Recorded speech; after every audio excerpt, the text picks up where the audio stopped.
So we're first going to have a look at why is reporting important. We're going to have a look at through this. We're going to have a look at why is data important, because I suppose that's what it really links into. Why would you use data in your decisions, in the strategy? And then also we'll have a look at the tools that are available within accessplanit in terms of extracting that data and making it useful for you. So within those tools, we've got report writer, dashboards and data grids, and we'll go through each of these and we'll talk about the positives and the benefits it can bring to your business. So firstly, why is data important? Why use data at all? What benefits do you get out of using data? Well, firstly, you can actually have a look at deeper insights into the business. You can actually go into the data, you can have a look at data against courses, against delegates, financial data, and you can see exactly how the business is performing. It aligns with KPIs. The KPIs you've set for your training team, for your staff, you can actually see and measure those performances against the live data within the system. Whether that be a sales team and tracking the opportunities they're bringing through, whether that be the course coordinators and making sure the tasks are being completed, you can actually track that along with KPIs. And that's not just for yourselves to track, that's for them to track themselves too. We'll talk about that a little bit later on. It allows you to have an insight into the business performance and track that business performance day in, day out, week in, week out, all the way through to monthly and quarterly as well. Staying on top of the business performance, seeing which lines are performing well, and making decisions based on the real data that sits behind it. It also improves the strategy too. Having that data, having that, I suppose, evidence to see which courses are performing well, rather than that gut feeling, which we'll come on to a little bit later on, actually seeing that live data allows you to improve the business strategy. And finally, of course, the decision making. Making decisions when to run the course, which courses to run, which trainers to use, which venues to use. That's all data. All this is sitting on the data that's in the system that you have available to you, and you're able to make decisions based on those evidences. So whether you're consciously using data or not, it really should be influencing every decision you make. Okay? So we've got a few stats on screen there for you. We'll just go through what these say. This is using our training industry survey based on the training industry professionals we've talked about and surveyed. 27% of people say that reporting is the most time-consuming task. Not that the other 73% don't think it's time-consuming. 27% say it's the most time-consuming task. Okay? 37% of people say they still use Excel spreadsheets as their primary tool for reporting. Now, I know everyone probably uses Excel in some way, shape or form. Everyone knows it can be a bit of a pain as well. 37% say it's their primary tool for reporting. How accurate is that data? Once you've extracted it, have you made a mistake? Have you manipulated something? How accurate does that data become? And then finally, for me, the final statistic on the right-hand side, that 35%, that underpins everything for me. That 35% is people saying that they feel a lack of employee resource is a big issue. That underpins the other two statistics for me. People using spreadsheets, they're using what they know.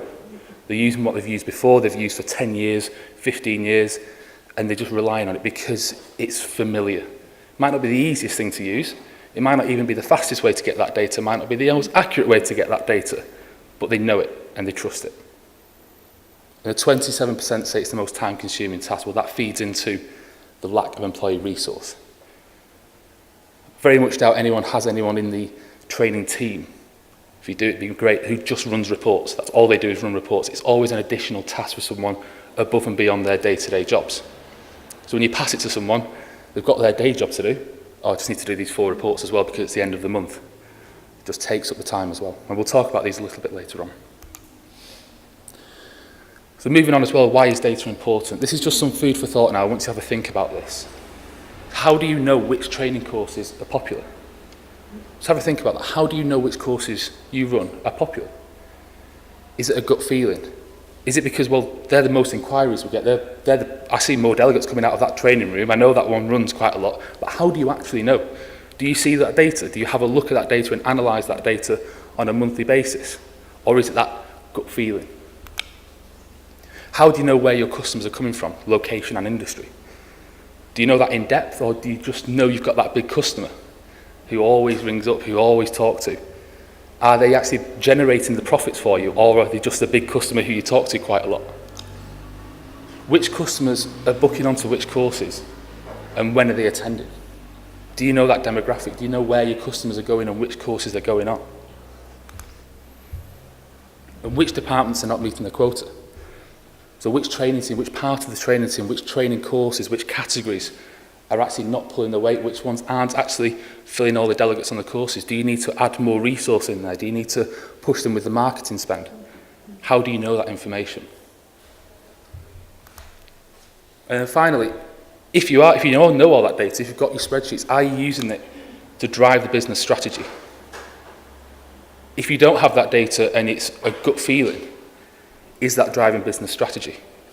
Are you deciding to run particular courses in a particular quarter because you think that's a popular course? Or is it based on a graph? Is it based on the core data that's coming out of the system? And are you using it to justify the resource spend? Do you have a trainer that's based in Newcastle who's taking courses in Birmingham when actually there's a trainer in Coventry who's not being used that much? How do you know this information if you're not tracking it with the core data that it sits behind? So what tools are available for you to use? Well, firstly, we have our report writer, which I'm sure quite a few of you will know and love. Secondly, we have our dashboards. And thirdly, we have our data grids. And each of these serve a purpose in trying to combat those statistics we talked about earlier on. 27% of people saying reporting is the most time consuming. 37% saying that a lack of employee resource is an issue. This will combat a lot of those problems. So firstly, accessplanit's report writer. It can combine different databases. It can combine those links and make relationships between the data, allowing you to report on more complex fields within the system. It can use those advanced features and functions to calculate and multiply and divide and give you that monthly, quarterly data that you need to present back up to the board, to your managers, or to use in terms of tracking your own training business. Those calculations you use in Excel, those complicated functions you're using, you can do this through Report Writer. And then finally, the bottom one, combating that lack of employee resource. It can be scheduled for you. You don't need to go in and run this on a monthly basis, on a weekly basis to pass up to your manager or to your director or to the board. It can run it for you, and you get in on a Monday and it's just sat in your inbox waiting for you. That makes it easier. That takes away that lack of employee resource. If you're an administrator and your manager is always asking you to run certain reports, and you see that email come in, and you just go, oh, not today. But you have to do it. What if that report was scheduled? And if you're a manager and you're asking your employees to run a particular report because they know how to use it, they know how to use the tool, and you're asking them to run this report on a regular basis, what if it was scheduled and it just arrived before you even needed to ask for it? Taking away that lack of employee resource. So examples of what Report Writer does that we see quite typically is things like an income report. Whether you want to use that on a regular basis to track the income from different courses, from different areas of the training business. For course date statistics, to have a look at exactly how many people are attending courses. If you're running an internal training system and it's internal employees that are going on courses, how many people are actually turning up? Which department do you need to tell off for the employees not coming? The resource viability and utilisation, having a look at those trainers and seeing if they're being utilised, who's spending all the time on the road and not actually training courses, is that viable? And the delegate statistics and requirements. Again, are you having to pull off the requirements for all the delegates before a course is running that week? Dietary requirements, special requirements. Would it be easier if that just appeared for you, for your administrators, rather than having to check for it? So again, Report Writer can help solve a lot of problems in terms of building reports that are complex, building those complicated quarterly income reports and delegate reports and breakdowns. So we can see a few examples here of those bar charts coming through based on the course popularity. If you're having to report up to a board meeting or a director's meeting, they love a graph. Everyone does. Everyone loves something a bit visual. No one necessarily wants to sit in a meeting and look through all reams and reams of data. They want it there, they want to visualize it and see, and say, on this basis, on these graphs that we're seeing now, this is the decision we're going to make. This is the core data that sits behind it. So taking that, I suppose you might say, boring data, the reams of spreadsheets, putting it into something visual, but letting the system do the work for you. But these still do need reporting, they do need building. Once they've been built, they might need a bit of maintenance. And does that completely tackle the lack of employee resource? There'll still be reports above and beyond that your employees need to see. So we do have another tool that can tackle that lack of employee resource. Your employees being used quite a lot to try and find the information, try and get that data, open that spreadsheet to see the delegates, open this spreadsheet to see where the trainers are. Every morning they come into work and they're trying to combine all this different information to see what they need to see on a regular basis. So we have the dashboards. So the dashboards are everything you need to see at a glance. When you come into work in the morning and you open up accessplanit, whether you're a director of the business and you need to see the performance, whether you're an administrator and you need to open up accessplanit to see the courses that are running, my tasks that I need to complete. Whatever your role is, you need to open up accessplanit and you just want it there. The data's in the system. Let it present itself to you as soon as you log in. You don't need to go fishing for it afterwards. Let it present itself. Tracking those key KPIs we mentioned earlier. Allow your administrators to track it for them. And it's fully customizable. You don't need to have a one-size-fits-all for the business for everyone to see the same information. It's personal to you. It's what you need to see. So as an example here, and the people at the back of the room might want to use the screens on the side. As an example here, we've just got a very quick course coordinator dashboard as an example. Now, if you might not be able to see this, I'll just go through a couple of these for you. So in this gadget here, this is a data grid gadget. These are the tasks that are due this month, and that's personal to me. If I'm an administrator and I've gone into the system, I just want to see my tasks. I don't really care about anybody else at this point. I've opened up, it's a Monday morning, I've forgotten what tasks I need to do.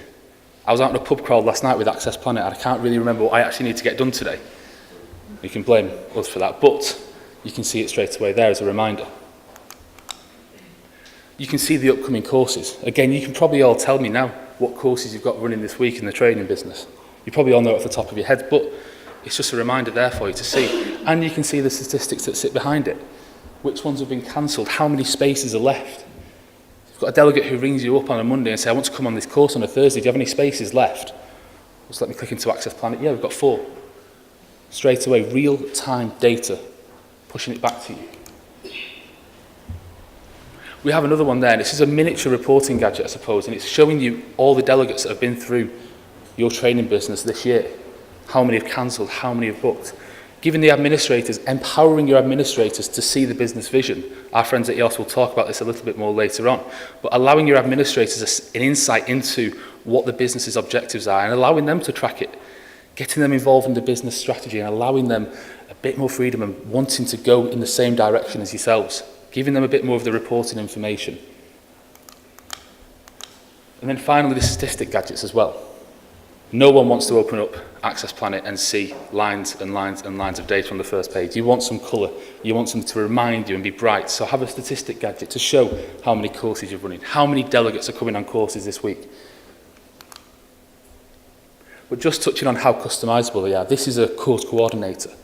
As a managing director, you might not want to see that information. As a sales director, as a training manager, you might not want to see all that same information. So you might want to see the revenue that's coming through accessplanit this year. You might want to see the number of delegates who've been booked on courses. And here's another statistic. 63% of people in our training industry survey feel pessimistic about turnover. They feel pessimistic about the turnover that's coming through the training business. We'll have the expected revenue this month. Track those opportunities that are coming through the pipeline and the value of those opportunities. Give yourselves the insight into what the sales team are doing and track those based on the courses. We can see how many popular courses they are. If everyone's wanting to do a first aid at work course in the next 6 months, are we running enough courses? Do we need to align resource to that in order to hit our annual budget? And now moving on to our final way of reporting in the system, the data grids. So simple, data grids. They're contained throughout the system, but being able to extract that data and filter that data can make it personal to you. They're fully customizable, so from page to page, you can customize exactly what you want to see. You can filter the information exactly how you want to see it. One of your administrators might be concerned with the number of delegates that are booked on courses and the number of spaces that are left, but yourself, you might be more concerned about the income, the profitability, the expenditure. You want to see the financial back of the course and not the actual delegates that are coming on the courses. So you want to see different information. It's the same data. If you want to translate this, if you're still working on spreadsheets, it's the same Excel spreadsheet, just being manipulated in a different way. And you can export that data too. I'd absolutely love accessplanit one day to say, we finally got rid of spreadsheets. I hate spreadsheets, but we can't. So you can still export it out to a spreadsheet if you really want to, but using that real live data. So they're the three ways we have of reporting. Again, 27% say that reporting is the most time-consuming thing. 37% feel that lack of employee resource is an issue. Using these functions, getting this right, spending a little bit of time investing in this process, in the dashboards, in the reports, the schedule automatically, can save yourselves time and give you that accurate live data. Okay. So finally, just to touch on those data grids again, what type of data grids could you use for reporting? We could use outstanding invoices per account. You could look at the active shopping baskets, again touching into that pessimism about turnover. How many people have started to put something through the shopping basket online but never completed it? That data's there for you to report on.